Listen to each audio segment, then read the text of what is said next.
Today is the last chapter that we are going to look at from Job chapter 42.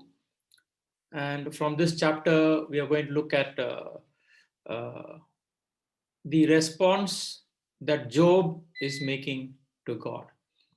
But before we go into this 42nd chapter, let us do a small recap of how we went through the book of Job.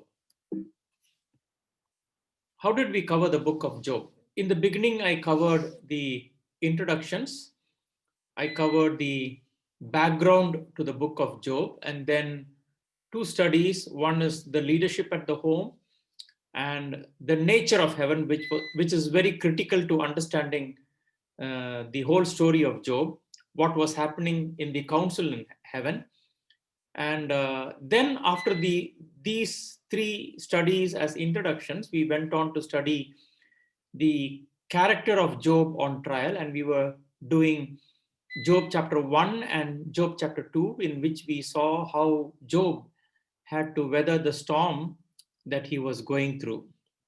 And in looking at this Job chapter 1 and Job chapter 2, we saw that he went through 7 calamities.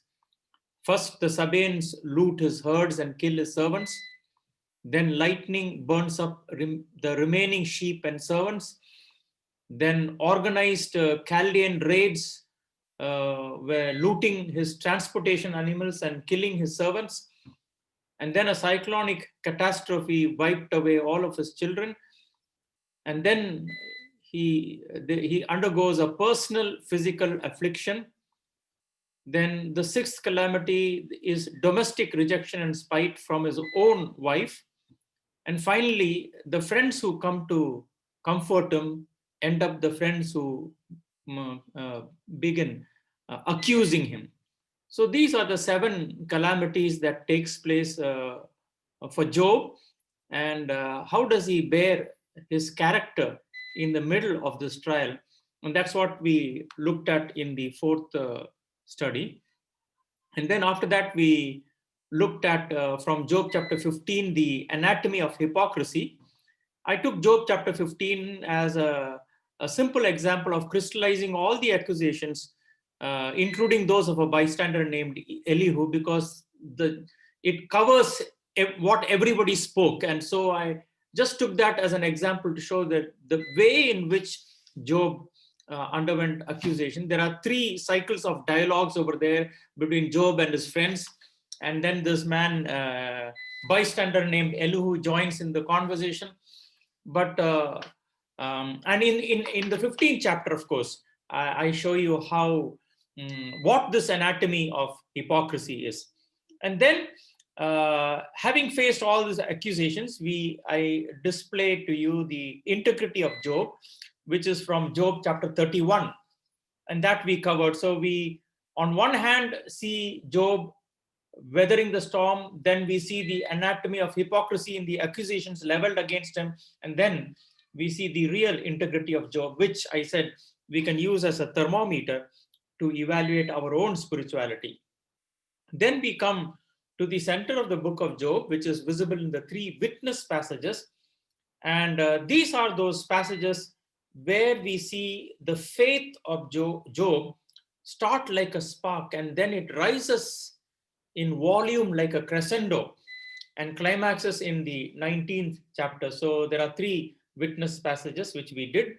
And today we are looking at the vindication of Job. Martin Luther King made this remark, and he said, "The ultimate measure of a man is not where he stands in moments of comfort and convenience, but where he stands at times of challenge and controversy." C.S. Lewis, he made this remark, and he said, "Pain insists on being attended to. God whispers to us in our pleasures, speaks in our conscience, and shouts in our pain. It is his megaphone to rouse a deaf world." Now, in the opening verses of Job 42, we see the 6 verses, and in these 6 verses, we see the response of Job to God. And it begins like this. It says, "Then Job replied to the Lord, I know that you can do all things. No purpose of yours can be thwarted. You asked, who is this that obscures my plans without knowledge? Surely I spoke of things I did not understand, things too wonderful for me to know. You said, listen now, and I will speak. I will question you, and you shall answer me. My ears had heard of you, but now my eyes have seen you. Therefore, I despise myself and repent in dust and ashes. The closing chapters of Job present a powerful polemic and directive against our obtuse attitudes of spirituality. These last chapters have emerged from a crucible of unrelented pain, unfettered despondency, and absolute abandonment. Today, I don't want to give you a promise. I have had promises. Maybe you also have had promises, and sometimes they are not enough.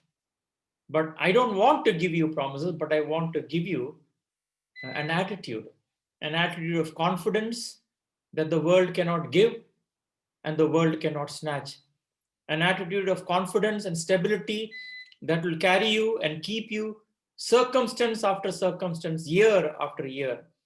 And this is how it climaxed for Job.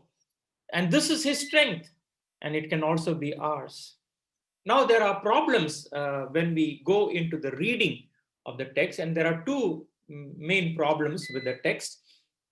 And that is one is the problem of the text itself. How do we translate the text?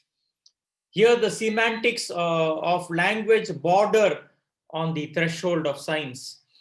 And one of the great scholars, M. Dawood, a great authority on Ugaritic language, which is Northwest Semitic group of languages, says that 30% of the book of Job remain untranslated. That means he is convinced that there is no faithful translation of the book of Job. The second problem is the problem of theology. Now, when Job is saying in the 6th verse, therefore I despise myself and repent in dust and ashes, from what does Job repent? And here we will see the doctrines of faith being wrenched apart at the subatomic level to expose our formulas of dumb absurdity. So there are these two problems with the text, and we will look at this a little carefully. Now, if we attempt to put these two problems together, we will plunge into a vortex that will take us into the heart of what this book is all about.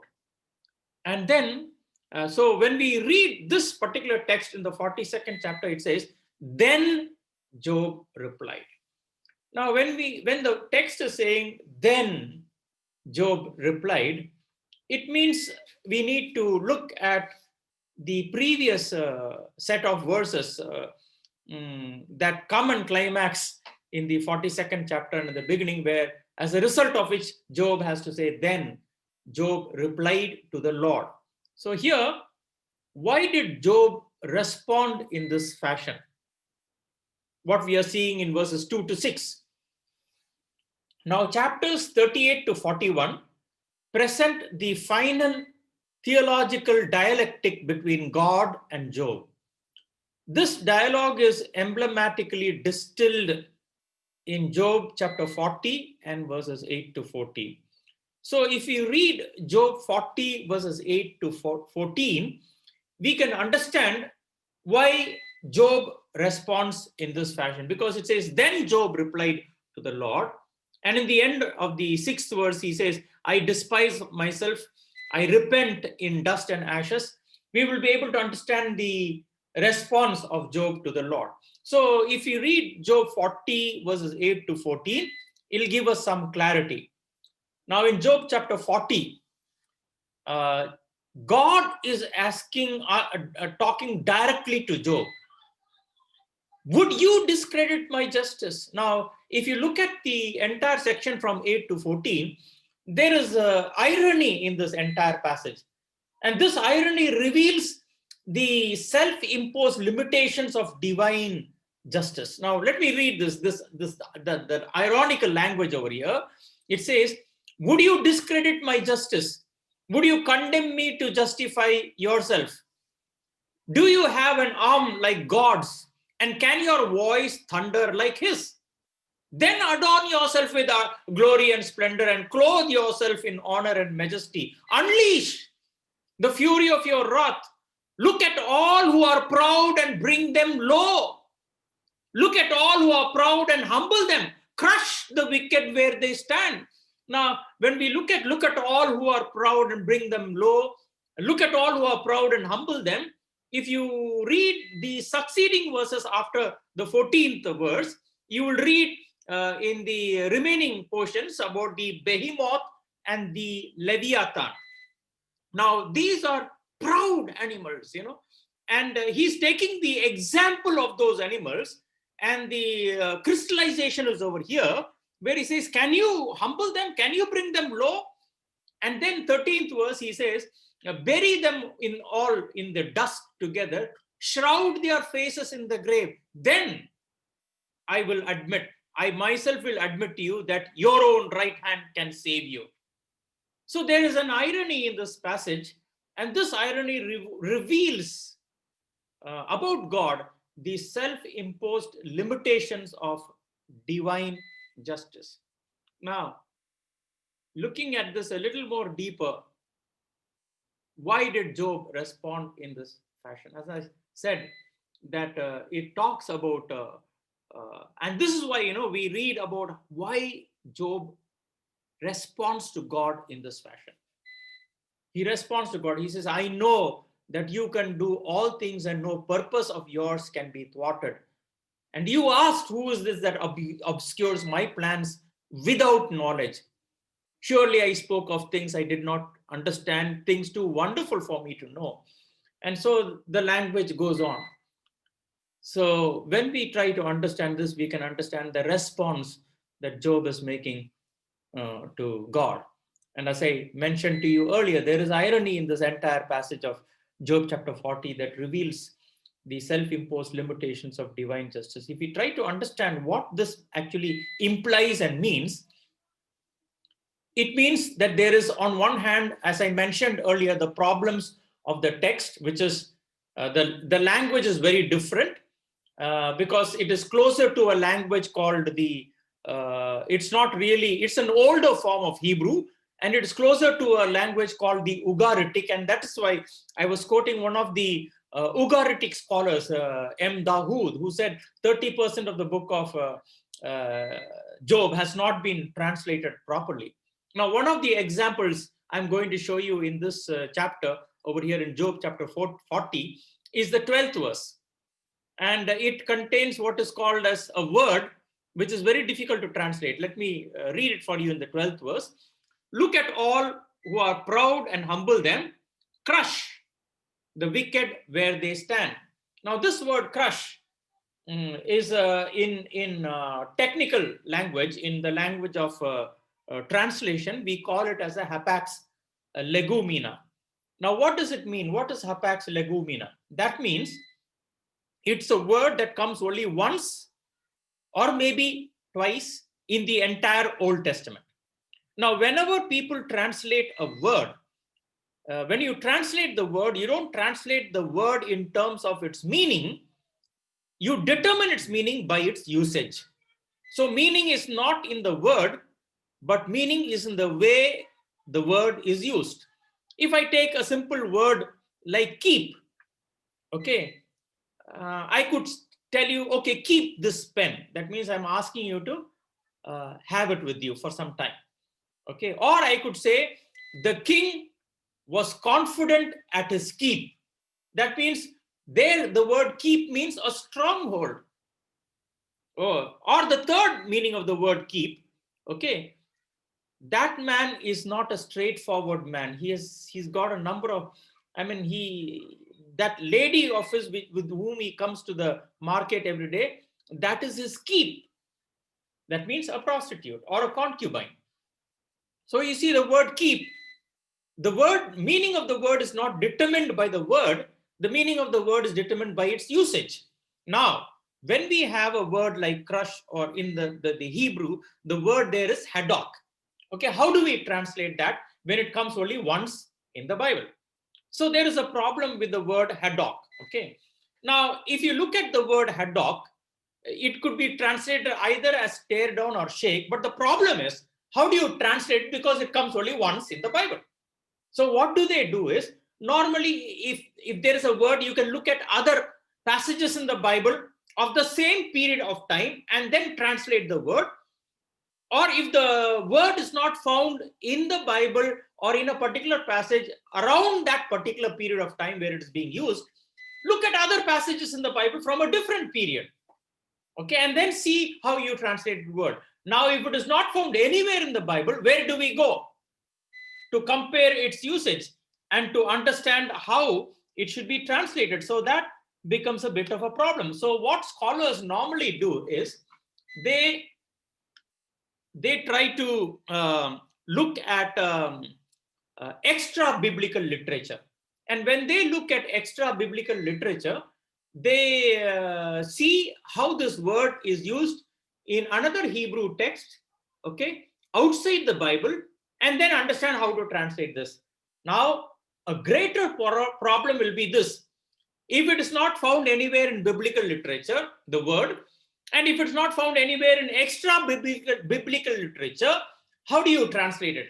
Then what translators do is they go to a related language, to a word that is phonologically similar, and then translate the word from the phonological equivalent in another related language. So the word over here that we see, hadok, which has been translated as crush over here, has been taken from the Arabic hadaka, which means either to tear down or to shake. Tear down or shake, and NIV has translated as crush. So this is the problem with translating the book of Job. And if this is a problem to translate, then interpreting becomes another big problem. So that's why I said there are problems with the text, and we are struggling to really understand the meaning behind. So if you take the word hadok to mean either tear down or shake, then this tearing down and shaking is a physical shaking, it's an emotional shaking, it's a spiritual shaking, it is socially, it's a social shaking, it is an intellectual shaking. Most importantly, in the context of this passage, it is an intellectual shaking, where logic battles with logic and the mind is warped beyond the bewildering limits of comprehension. So God says to Job, if you are so very powerful, you could do it. And so this is one of the problems with the text. Okay, and even when we jump to the whole book of Job has this problem, but yet we translate it and we try and understand its meaning. So if the meaning should be either tear down or shake, then we can think about this verse to mean like something what is said in Hebrews chapter 12 verses 26 and 27, where God is telling, where the author is telling, at that time his voice shook the earth, but now he has promised, once more I will shake not only the earth but also the heavens. The words once more indicate the removing of what can be shaken, that is created things, so that what cannot be shaken may remain. Hebrews chapter 12 verses 26 and 27. So God is telling Job that he is all powerful and in control. He knows when to shake, so that what can be shaken will fall away, and then what cannot be shaken will remain. And that is exactly what God did with Job. And God brings Job to a point where he truly believes in God for nothing. I had mentioned earlier that there is irony in this passage, and I told you there is a problem of the text and there's a problem of the theology. In chapter 40, verses 8 to 14, we see the rhetorical climax of God speaking to Job in an ironical manner. And in Job chapter 42, verses 2 to 6, we see the shattered response of God. So there is this, in this irony in this entire passage, and the irony reveals the self-imposed limitations of divine justice. So what does this really imply? This means there is more to justice than mere punishment. God does not want to punish the disobedient human beings he has created, because hell was never created for man. It was created for the fallen angels, and therefore God wanted to redeem man. The rope of justice is lengthened by the cords of grace, and this is visible in two freedoms. Number one, the freedom that God grants Job to scream out his questions of pain. And the second freedom, the freedom that God keeps to prevent grace from being confined to a predictable formula of rewards and punishments. We are not simply guinea pigs in God's eternal plans. And that's what this self-imposed limitation of divine justice means. So, now Job has crossed his long and arduous journey in his dialectic of faith. He doesn't get the answers he was looking for, but he has been liberated from his anxieties.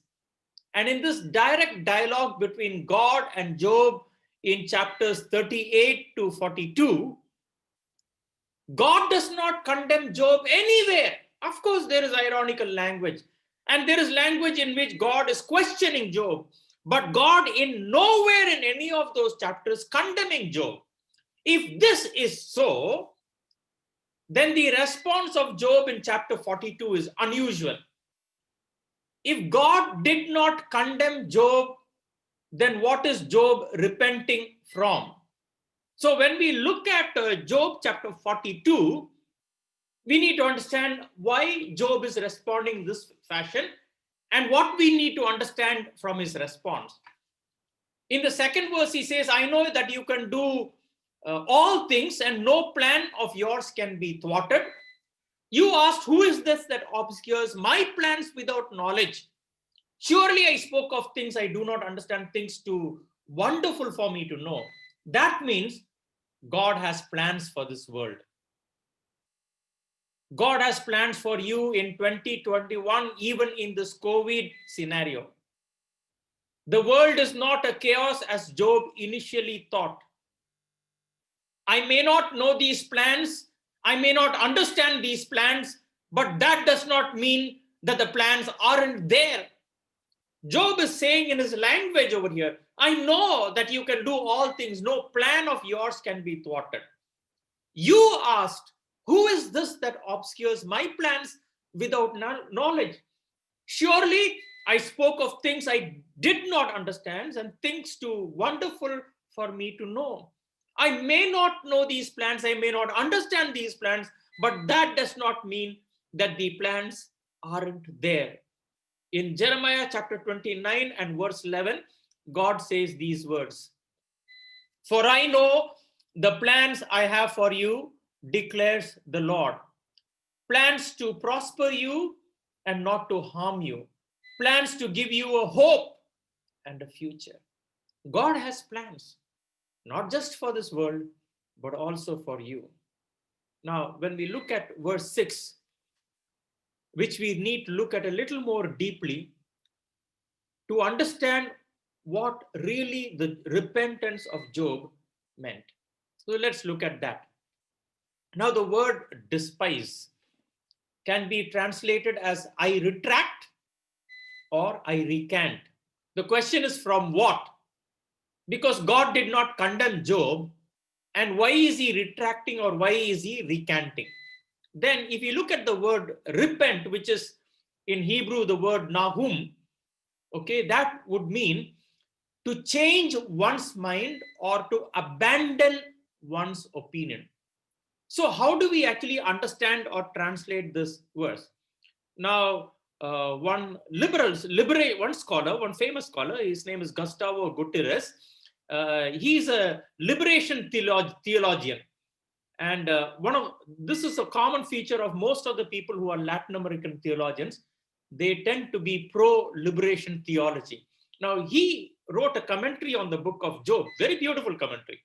And in that, he translates the 6th verse in this fashion, where he says, I repudiate and repent of my dust and ashes. I repudiate and repent of my dust and ashes. But here in the NIV translation says, and I repent in dust and ashes. But actually, Gustavo Gutierrez translates this line as, I repudiate and repent of my dust and ashes, which means he is repenting of his repentance.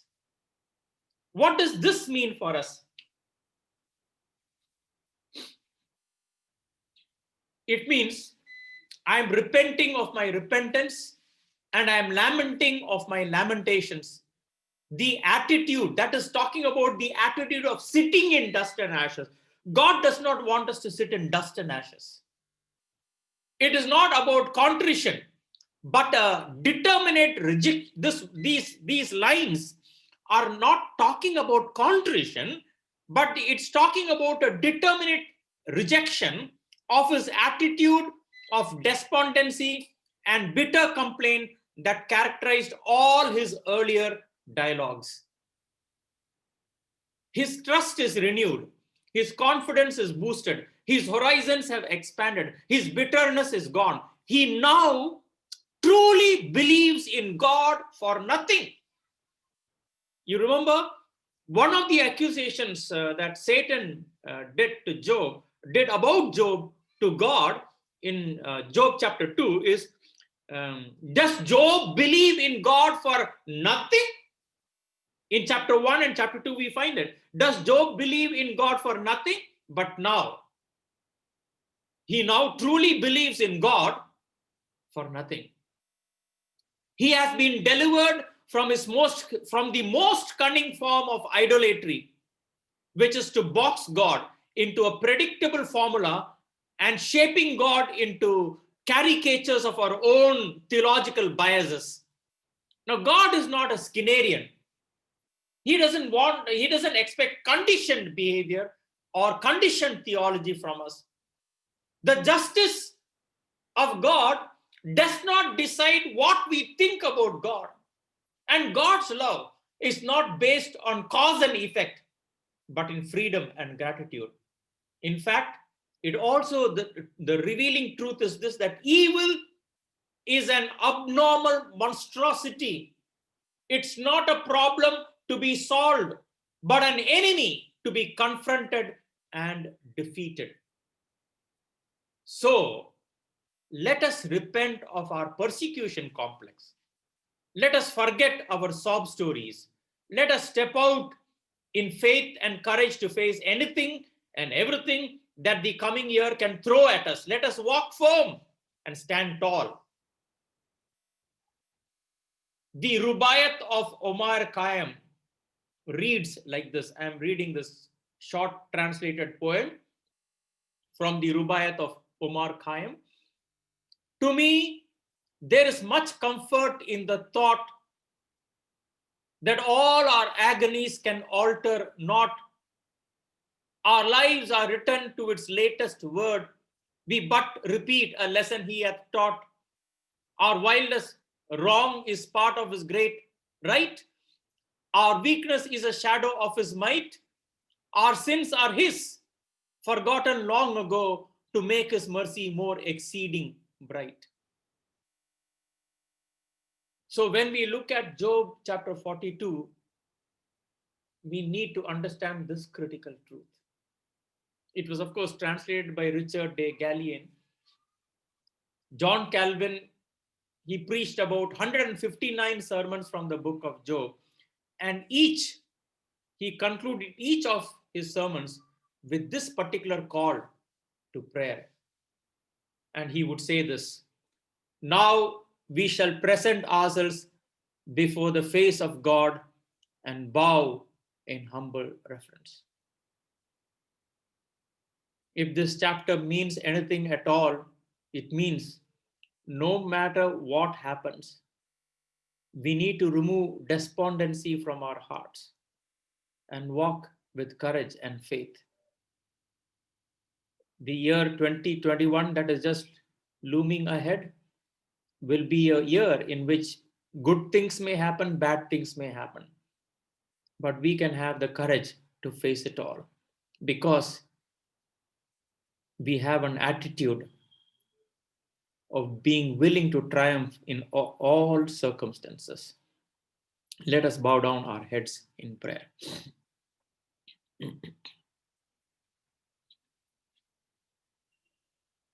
Almighty and everlasting God, I come before you along with all my dear friends who have been part of this Bible study for this year. And I pray, Lord, that you will grant us the gift of your Holy Spirit to give us a faith that will last and that cannot be shaken, that we will be able to endure, that we'll have the tenacity to stay strong, that no matter what happens, that God is always our Redeemer, because our Redeemer lives. And Lord Jesus, grant us the strength to stay true to the calling that you have given us. Whatever the new year may throw at us, Lord, be the anchor of our faith and help us to stay strong. I bring all my dear friends in this Bible study together, and even those who today were unable to join, and pray especially for those prayers that we never voice out in public, prayers that we are afraid to share to the others, prayers that sometimes are the most neediest prayers of all, prayers in which we are at the darkest moment of our lives. We bring even those prayers to you, Lord, at this time, and we pray, Lord, grant us the comfort and the strength to sustain. If it is possible, Lord, and it is in your will, grant us vindication through your Spirit. And no matter what happens, Lord, help us to be steadfast in faith. So, Lord, I surrender everybody here into your hands. In the name of Jesus Christ, our Lord, I pray. Amen.